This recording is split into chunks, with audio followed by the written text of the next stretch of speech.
আসসালামু আলাইকুম বন্ধুরা। আমরা যারা ইংরেজিতে কথা বলতে পারি না তাদের জন্য যেটা বেসিক দরকার সেটা হচ্ছে যে ভালো ভালো ওয়ার্ড মিনিং। হ্যাঁ, ভালো বেশি করে ওয়ার্ড মিনিং জানা। আমি যেটা প্রিভিয়াস ভিডিওতে বলেছিলাম, অর্থাৎ আপনি যত বেশি ওয়ার্ড মিনিং জানবেন তত বেশি দক্ষ হবেন। একদিনে কেউ বড় হতে পারে না। সো আপনাদের জন্য সবচেয়ে ভালো হয় আপনারা ইংরেজি যারা কিছুই জানেন না, ইংরেজিতে কথা বলতে চাচ্ছেন, বিদেশ যেতে চাচ্ছেন, আপনারা জানেন যে যারা প্রবাসী আছেন তারা জানেন যে ইংরেজিতে কথা বলা কত গুরুত্বপূর্ণ।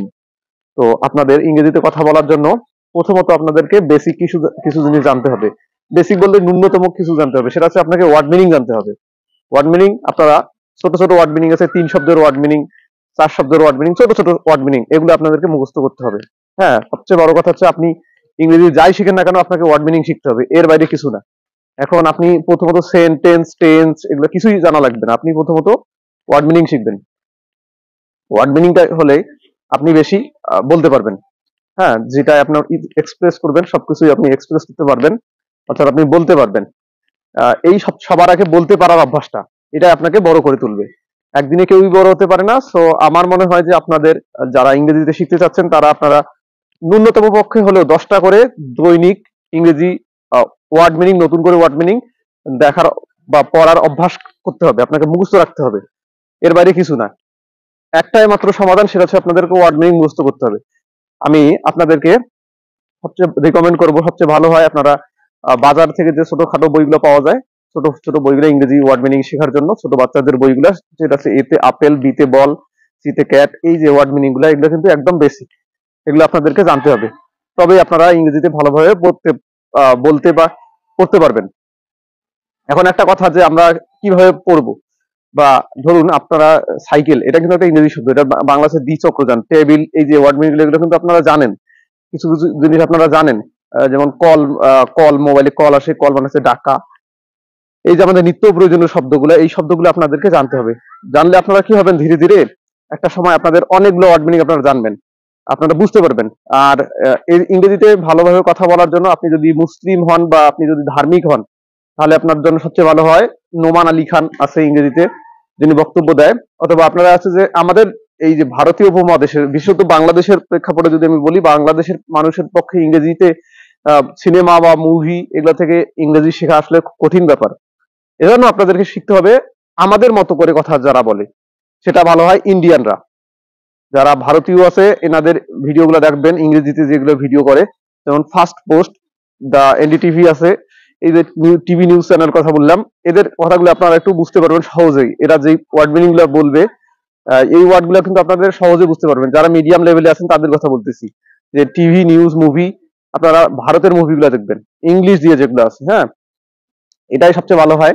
আর এদের ভিডিওগুলা, এদের যে কথাগুলা বা এদের যে ইংরেজি টিউনটা কিছুটা আমাদের মতো, এবং এদের ইংরেজি বলাটা আপনাদের জন্য, আপনাদের কাছেও সুবিধাজনক মনে হবে। তখন আপনারা আসলে ভালোভাবে বলতে পারবেন। আর যেটা বলি যে ভারতের এর বাইরে যদি আপনারা বলেন ইন্টারন্যাশনাল আপনি মুভি দেখবেন না বা এ জাতীয় কিছু দেখবেন না, তাহলে আপনাদের কাছে রিকমেন্ড করবো মিজানুর রহমান আজহারির ইংরেজিটা দেখবেন, ওনার আইএলটিএস স্কোরও ভালো। এন্ড এটা যারা মুসলিম তাদের জন্য বলতেছি, এরকম ইসলামিক স্কলারদের ভিডিওগুলো আপনারা দেখবেন ইংলিশ দিয়ে, তাহলে আপনারা কিছু বুঝতে পারবেন। যাই বলুন এখন আপনারা মনোযোগ দিয়ে শুনবেন। প্রথমত আপনাকে শোনার দক্ষতাটা ভালো হতে হবে। আপনি যদি একদম ভালো মানের বক্তা হতে চান, তাহলে সর্বপ্রথম যে গুণটা আপনার দরকার সেটা হচ্ছে আপনাকে ভালো শ্রোতা হতে হবে। ভালো শ্রোতা কিভাবে হবেন, আপনাকে ভালো আগে শুনতে হবে। তবে এখন আপনি ইংরেজিতে কথা বলতে চাচ্ছেন, সো আপনার সর্বপ্রথম যেটা দরকার সেটা হচ্ছে যে আপনাকে বেশি বেশি ইংরেজি শব্দ শোনা। এখন আমাদের চারপাশে যারা আছে সবাই কিন্তু বাংলায় কথা বলে, এই জন্য আপনাদের বাংলার প্রতি সবসময় একটা ভয় থাকে যে আমরা ইংরেজি পারি না। এখন আপনি যদি দৈনিক নিয়ম করে হলেও অন্তত পক্ষে 30 থেকে 40 মিনিট ইংরেজি বক্তব্য শুনবেন বা ইংরেজি ভিডিও দেখবেন, যাই কিছু করেন না কেন, ইংরেজিতে ন্যাশনাল জিওগ্রাফি থেকে শুরু করে সবকিছুই, তাহলে আপনার সবকিছু কেমন যেন একটু ইজি ইজি মনে হবে। ইংরেজিটা আপনার কাছে অত কঠিন মনে হবে না। মনে রাখবেন ইংরেজি কিন্তু একটা ভাষা, এটা কিন্তু আহামরি কঠিন কিছু না। বাংলাটা যেরকম একটা ভাষা, চীনের ভাষা যেমন মান্দারিন, চাইনিজ ভাষা, এগুলো একটা ভাষা। আরবি যেমন একটা ভাষা, তেমন একটা ইংরেজিও একটা ভাষায়। আরবি বা ইংরেজি যাই বলেন না, প্রত্যেকটা একটা ভাষা। ভাষা মানে কি কনভারসেশন, বা কনভারসেশন মানে কি, আপনাকে আমি যে জিনিসটা বলতে চাচ্ছি সেই জিনিসটা আমি আমার আমার কাছে যেটা মনে হচ্ছে সেই জিনিসটা আমি অন্যকে বোঝাচ্ছি, বা আমার মনের মধ্যে যেটা অনুভূতি হচ্ছে সেটা আমি অন্যকে বোঝাচ্ছি। এটাই তো একটা ভাষা। ভাষার কাজ কি, যে সামনে জন যাকে আছে যে আছে তাকে আমি যেটা বলতে চাচ্ছি আমার পক্ষ থেকে সেটা আমি বোঝাতে পারবো। বোঝাটাই মূলত হচ্ছে যে ভাষা, এর বাইরে কিছু না। এই জন্য আপনাদেরকে সবচেয়ে ভালো হয় আপনারা ছোট ছোট ওয়ার্ড মিনিং গুলো শেখেন। যেমন যেটা আমি বলেছিলাম যে ছোট ছোট শব্দ, ছোট ছোট শব্দ, যেমন বই মানে হচ্ছে বুক। আপনি যদি যদি বই পড়তে বলেন তাহলে বুক বলবেন। ছোট ছোট যে আশেপাশে আপনার যত চারপাশে যতগুলো যে আছে, যেমন আমি এখানে দাঁড়িয়ে আছি, এই পাশে আশেপাশে যত কিছু আছে প্রত্যেকটা ইংরেজি যদি আপনি প্রত্যেকটা ওয়ার্ড মিনিং আপনার ধরে ধরে বলতে হবে। যেমন আশেপাশে গাছগুলো আছে এগুলো বলতে হবে বিগ মানে হচ্ছে বড়, বিগ ট্রি। ছোট মানে হচ্ছে যে স্মল, স্মল ট্রি। এরকম করে আশেপাশে ছেলে মানে হচ্ছে যে বয়। এরকম ফুটবল মানে ফুটবল ফিল্ড মানে হচ্ছে মাঠ, এটা একটা মাঠ। এন্ড এই আশেপাশে যেগুলো আছে এটা বিল্ডিং, বিল্ডিং মানে হচ্ছে যে কি স্থাপনা বা এরকম।